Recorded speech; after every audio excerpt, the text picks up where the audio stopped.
భారతదేశ చరిత్రలో రంగా చరిత్ర అరుదైన సంఘటన. రంగా మరణించి 36 ఏళ్లైనా బడుగు బలహీన ప్రజలు ఆయనని స్మరించుకుంటూ ఉన్నారు. నెల్లూరు జిల్లాలోని తొలిసారి కావలిలో వంగవీటి రంగా విగ్రహాన్ని ఆవిష్కరించారు. వంగవీటి రంగా విగ్రహ ఆవిష్కరణ రోజున ప్రకృతి పులకించింది. విగ్రహావిష్కరణకు తరలివచ్చిన వేలాది మంది వంగవీటి రంగా అభిమానులు, టీడీపీ నాయకులు, రాష్ట్ర మంత్రులు, రంగా తనయుడు ఎమ్మెల్యే కావ్య కృష్ణారెడ్డి. కావలి భారతదేశ చరిత్రలో రంగా చరిత్ర అరుదైన సంఘటన అని, రంగా మరణించి 36 ఏళ్లైనా బడుగు బలహీన ప్రజలు ఆయన్నే స్మరించుకుంటున్నారని, 3 ఏళ్లలోనే 35 ఏళ్ల ఖ్యాతి సంపాదించారని కావలి ఎమ్మెల్యే కావ్య కృష్ణారెడ్డి కొనియాడారు. పట్టణంలోని రైతు బజార్ సమీపంలో ఉన్న మాగుంట పార్వతమ్మ ట్రంక్ రోడ్లో నూతనంగా ఏర్పాటు చేసిన వంగవీటి మోహనరంగ విగ్రహాన్ని ఆవిష్కరించారు.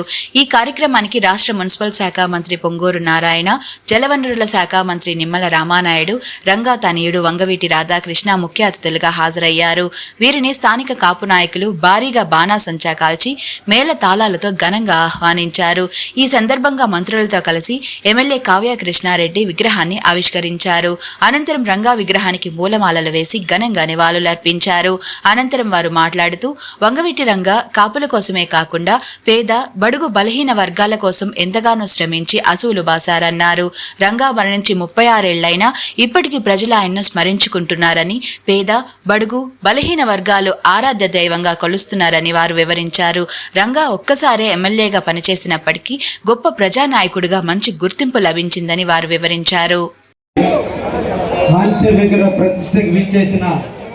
అత్యంత మహారాజులైనటువంటి నిమ్మల రామానాయుడు గారికి, పొంగూరు నారాయణ గారికి, తనయుడు రాధాకృష్ణ గారికి, అందరికీ కూడా రాముడి జననం ప్రకృతి పులకించి వర్షం కురిపించింది.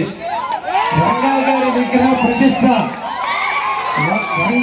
విగ్రహ ప్రతిష్ట ఒక మహానుభావుడు పుడితే ప్రకృతి అంతా పులకిస్తుందని మన చరిత్రను చదివాం. ఈనాడు రంగా గారి విగ్రహ ప్రతిష్ట జరిగితే ప్రకృతి కూడా పులకించింది. ఆ విగ్రహాన్ని తడిసి ముద్ద చేసిందంటే ప్రకృతి దీవెనలు కూడా ఆయనకున్నాయి, ఆ కుటుంబానికి ఉన్నాయి, ఆ రంగా తనయుడైన రాధాకృష్ణ కూడా ఉన్నాయి, మా అందరికీ ఉన్నాయి. ఎందుకంటే మేమందరం కూడా ఈరోజు సమిధుల్లాగా పాల్గొన్నాం. ఆయన జ్యోతిని వెలిగించడానికి కావలి నడిబొట్టున రంగా గారి విగ్రహ ప్రతిష్టని చేసిన దాంట్లో మేము కూడా సమిధులైనందుకు మేము కూడా పులకించాం. ఆ ప్రకృతి మండలం కూడా కలిగిందని ఈ సందర్భంగా తెలియజేస్తూ, అటువంటి మహానుభావుడిని కావలికి పరిచయం చేసిన కాపు నేతలందరికీ పేరు పేరున ధన్యవాదాలు తెలియజేస్తూ, ఎన్నో కష్టాలు నష్టాలు బాధలు ఎదుర్కొని ఈ విగ్రహం పెట్టడం వరకు 10 సంవత్సరాల నుంచి యువకులతో స్టార్ట్ అయినటువంటి ఈ ఉద్యమం కాపు ఉద్యమంగా ప్రకటనలే 101.5 సంవత్సరం నాడు శంకుస్థాపన చేస్తే రేపటి 4వ తేదీ ఆయన పుట్టినరోజు ముందునే వీళ్ళిద్దరు చేతుల దగ్గరే చేయాలని, వాళ్ళిద్దరూ రామలక్ష్మణ్ లాంటి ఇద్దరు నారాయణ రాముల మధ్య మా విగ్రహ ప్రతిష్ఠ కావాలని కోరినప్పుడు వాళ్ళిద్దరిని తీసుకొచ్చాం. ఈ రాముడు ఆ నారాయణుడు ఇద్దరు కలిసి రాధాకృష్ణుడుగా వచ్చి అందరూ కలిసి ఈ విగ్రహాన్ని ప్రారంభించడానికి వచ్చినందుకు వారికి కూడా ప్రత్యేక ధన్యవాదాలు తెలియజేస్తూ ముగిస్తున్నా. ఎందుకంటే కాలాతీతమైంది, మనం మీరందరూ వర్షంలో తడుస్తున్నారు కాబట్టి ధన్యవాదాలు తెలియజేస్తున్నాం. అధ్యక్షులు కావలి శాసనసభ్యులు కృష్ణారెడ్డి గారికి, మరియు మంత్రివర్యులు రామానాయుడు గారికి, అదేవిధంగా వంగవీటి రాధాకృష్ణ గారికి, మరియు శ్రీనివాస్ గారికి, మరియు వంగవీటి మోహన్ రంగా గారి యొక్క అభిమానులు ఎవరైతే ఉన్నారో స్టేజ్ మీద వాళ్ళందరికీ, ఇక్కడికి వచ్చిన అభిమానులందరికీ నమస్కారాలు. ఈరోజు విగ్రహ ప్రతిష్ట చాలా చక్కగా జరిగింది. అయితే మనకు వాతావరణం కూడా చాలా చక్కగా పూల వర్షంలాగా చక్కగా రావటం పోవటం జరుగుతుంది. ఏదైనా కార్యక్రమం జరిగినప్పుడు వర్షం వచ్చిందంటే దాన్ని చాలా శుభసూచితంగా తీసుకుంటారు. అదే చాలా చక్కగా పూల వర్షం మనకు కురుస్తూ ఉంది. రంగా గారి గురించి ఎంత చెప్పినా తక్కువే. ఈరోజు కోట్ల మంది ప్రజలు ఈ రాష్ట్రంలోనే కాదు, పక్క రాష్ట్రంలోనే కాదు, ఇతర దేశాల్లో ఉండే తెలుగు ప్రజల గుండెల్లో ఉన్నారు. ఇలాంటి విగ్రహాలు మన రాష్ట్రాల్లోనే కాదు, ఇతర రాష్ట్రాల్లోనే కాదు, ఇతర దేశాల్లో కూడా యాక్చువల్గా అనేక దగ్గరలో రంగా యొక్క విగ్రహాన్ని యాక్చువల్గా ఏర్పాటు చేయడం జరిగింది. వారి గురించి నాకు చక్కగా ఒక వీడియో వేశారు. వారు 1970లో కృష్ణా జిల్లాలోని కాటూరు నుంచి విజయవాడకు రావటం, అక్కడ వారి బ్రదర్ 1974లో హత్యకు గురి కావటం. అయితే రంగా గారు 1981లో రాజకీయ ప్రస్థానం చేసి నిరుపేదలు ఎవరైతే ఉన్నారో వారి గుండెల్లో స్థిరస్థాయిగా నిలిపారు. ఎక్కడ ప్రజలకు అన్యాయం జరుగుతుంటే అక్కడ ఆ ప్రజల హక్కుల కోసం పోరాడారు. జైల్లో ఉండి ఒక ప్రజానాయకుడిగా కలిసిన వ్యక్తి రంగా గారు. అంటే ప్రజల గుండెల్లో ఉండబట్టే ఆయన జైల్లో ఉన్న గెలవగలిగాడు. అలాంటి గొప్ప వ్యక్తి రంగా గారు. 1985లో ప్రజల కోసం వారి పోరాటం చేసే వారి కోసం వారు హత్య చేయబడ్డారు.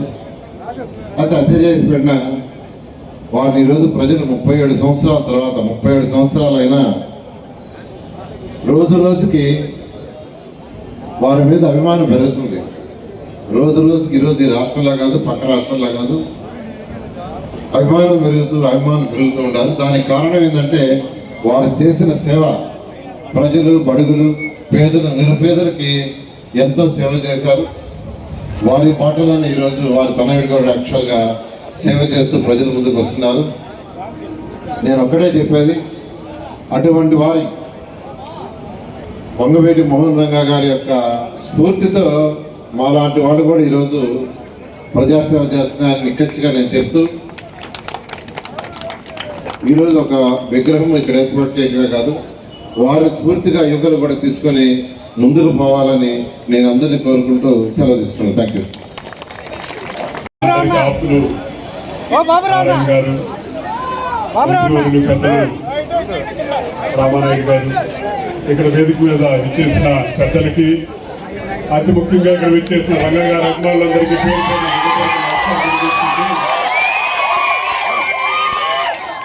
ప్రత్యేకంగా ఈ విగ్రహం ఏర్పాటు చేయడానికి స్థానిక శాసనసభ్యులు కృష్ణారెడ్డి గారు ఎంతో సహకరించిన వారికి మనస్ఫూర్తిగా ధన్యవాదాలు తెలియజేస్తున్నారు. ప్రతి రాజకీయ నాయకుడు ఎన్నికలప్పుడు గెలుద్దామని చూస్తాడు. గెలిచిన తర్వాత ఏదో పనులు అలా సాగిపోతూ ఉంటాయి. కానీ ప్రతి రాజకీయ నాయకుడు ప్రజల్లో చిరస్థాయిగా నిలిచిపోదామని చెప్పని, ప్రజల కోసం పోరాడుతూ ప్రజలతో పాటు వెన్నుదండుగా ఉంటారని చెప్పంటే ప్రజలు ఎల్లప్పుడూ ఆదర్శిస్తారని చెప్పని ఒక నిదర్శనంగా కీర్తించిన వంగవేటి మోహన్ రంగా గారు చెప్పని ఎన్నిసార్లు గెలిచారు, ఎన్నిసార్లు ఏ పదవి అలంకరించారని చెప్పని కాదు. రంగా గారు కేవలం 85 నుంచి 88 దాకా శాసనసభ్యుల కింద ఉన్నారు. అంటే 3.5 సంవత్సరాల పాటే శాసనసభ్యుల కింద ఉన్న 3.5 దశాబ్దాల తర్వాత కూడా ప్రజలు ప్రభావితం చేస్తున్నారు, ఐకమత్యం చేస్తున్నారని చెప్పంటే అది ప్రజల తరపు నుంచి పోరాడారు. ప్రజలతో పాటు అనేకమయ్యారు. వ్యవస్థ పేర్లు మారుతూ ఉంటాయి కానీ ప్రజా సమస్యలు నిరంతరం అని చెప్పని భావించారు. కాబట్టి ఆయన సోదరులు పెద్దలు రాధా గారు, ఆయనకు ముందు చనిపోయిన రాధా గారు, తర్వాత రంగా గారు ఆయన బాటలో నడుస్తూ వెళ్ళారు. కాబట్టి ఇవాళ కూడా 3.5 దశాబ్దాల తర్వాత కూడా ఆయన పేరు ప్రతి ఒక్కరు గుర్తుంచుకుంటూ ఉన్నారు. ఆయన్ని ప్రతి ఒక్కరు ఒక కులంలో పుడతాం. కుల నాయకుడు అని చెప్పంటే ఎప్పుడో ఒకప్పుడు ప్రజలు మర్చిపోతారు. కానీ ప్రజల నాయకుడు అని చెప్పంటే ప్రజలు గుండెలో పెట్టి చూసుకుంటారని చెప్పని విగ్రహం పెట్టేసాం అయిపోయిందని చెప్పని మన బాధ్యత అభిమానం తెలిపాయని చెప్పని కాదు.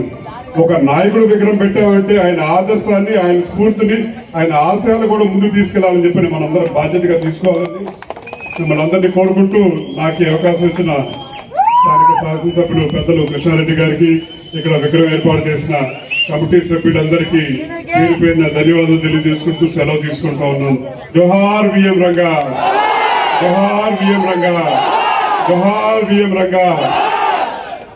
సమస్య ఉందో వాళ్ళ కుటుంబంలో ఒక వ్యక్తిగా రంగా గారు ఆ రోజు పర్టికులర్ గా మనం చూస్తాం.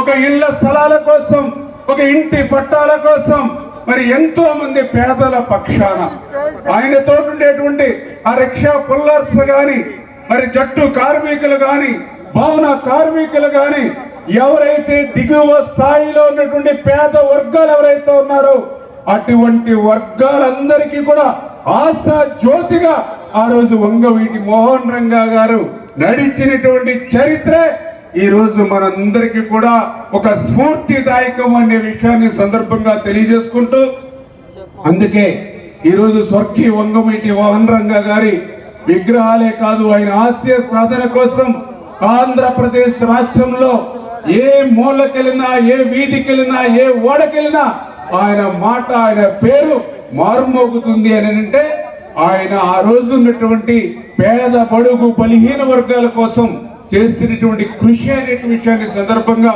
మరొక్కసారి గుర్తు చేసుకుంటూ, మరి అటువంటి స్వర్గీయ వంగవీటి మోహన్ రంగా గారి తనయుడిగా మన రాధాకృష్ణ గారిని కూడా మనం చూస్తూ ఉన్నాం.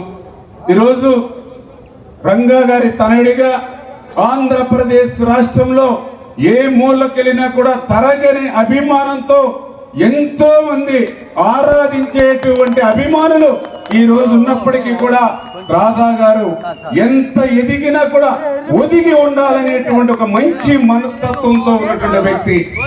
ఎవరు ఏ సమయంలో కలిసినా ఆప్యాయంగా, అనురాగంగా, హత్తుకునేటువంటి విధంగా వాళ్ళతో కలిసి మెలిసేటువంటి మంచి మనస్తత్వం, స్వభావం ఉన్నటువంటి రాధా గారు అనే విషయాన్ని కూడా ఈ సందర్భంగా తెలియజేసుకుంటూ, మరి ఖచ్చితంగా ఆ యొక్క రాధా గారికి కూడా రాబోయేటువంటి రోజుల్లో, ఎందుకంటే మేము కూడా ఆ రోజు మరి రంగా గారి యొక్క అభిమానులుగా, రంగా గారి యొక్క స్ఫూర్తితో నేడు కూడా బడుగు బలహీన వర్గాల వారికి సేవ చేసేటువంటి కార్యక్రమంలో ఏ రకంగా అయితే మేము రంగా గారిని స్ఫూర్తిగా తీసుకుని పనిచేస్తున్నామో, రేపు రాబోయేటువంటి రోజుల్లో కూడా మన ఆంధ్రప్రదేశ్ రాష్ట్ర రాజకీయాల్లో కూడా మా తెలుగుదేశం, జనసేన, బీజేపీ కూటమి తరపున వంగవీటి రాధా గారికి కూడా ఈ రాష్ట్రంలో సముచితమైనటువంటి స్థానం తీసుకునేటువంటి బాధ్యత కూడా ఈ రోజు గౌరవ ముఖ్యమంత్రి చంద్రబాబు నాయుడు గారు కూడా తీసుకోబోతున్నారు అనే విషయాన్ని కూడా మరొక్కసారి ఈ సందర్భంగా మీ అందరికీ కూడా తెలియజేసుకుంటూ,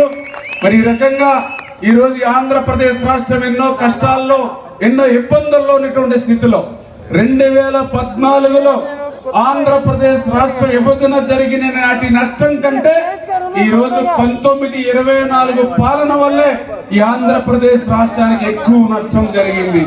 అటువంటి నష్టం నుంచి, అటువంటి విధ్వంసం నుంచి, అటువంటి క్షీణించిన ఆర్థిక పరిస్థితి నుంచి మళ్ళీ ఆంధ్రప్రదేశ్ రాష్ట్రాన్ని గాడిలో పెడుతూ ఉన్నారని అంటే దానికి ఒక దార్శనిక నేత, ఒక పరిపాలన దక్షత ఉన్నటువంటి వ్యక్తి ఈ రాష్ట్రానికి ముఖ్యమంత్రిగా చంద్రబాబు నాయుడు గారు ఉండటం, ఆయనకి అండగా, ఆయనకి తోడుగా పవర్ స్టార్ పవన్ కళ్యాణ్ గారు ఆయనకు అండగా ఉండడం, వీరిద్దరికి మరి ఎంతో ఆశీస్సులు అందిస్తూ నరేంద్ర మోడీ గారు ఉండడం, ఇటువంటి చంద్రబాబు నాయుడు గారు, పవన్ కళ్యాణ్ గారు, నరేంద్ర మోడీ గారి కలయిక ఈ యొక్క రాష్ట్ర ప్రజానికి ఒక మేలు కలయికగా భావించాలని, భవిష్యత్తులో ఈ కూటమిని ఏదైతే ఈ యొక్క ఆంధ్రప్రదేశ్ రాష్ట్రంలో అసంఖ్యాకంగా ఉన్నటువంటి కాపు, తెలగ, బలిజ, ఒంటరి ఎవరైతే ఉన్నారో అందరూ కూడా ఈ కూటమికి మద్దతు ఇచ్చి 10 కాలాల పాటు ఈ కూటమి అధికారులు ఉండి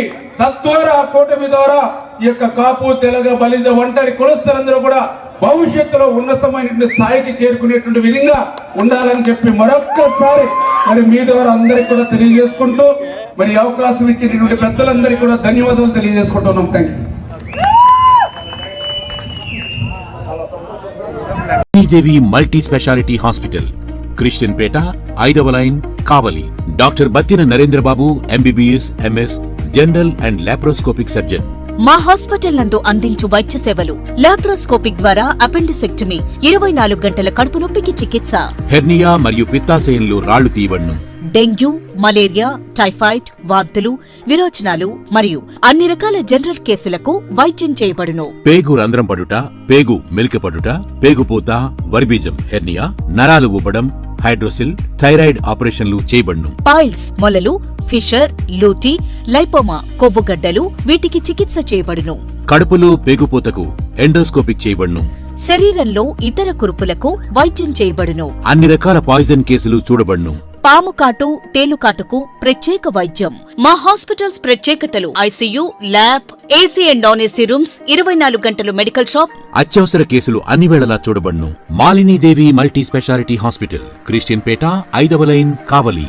ఫోన్ నంబర్స్ 9398665676 మరియు 08626245166.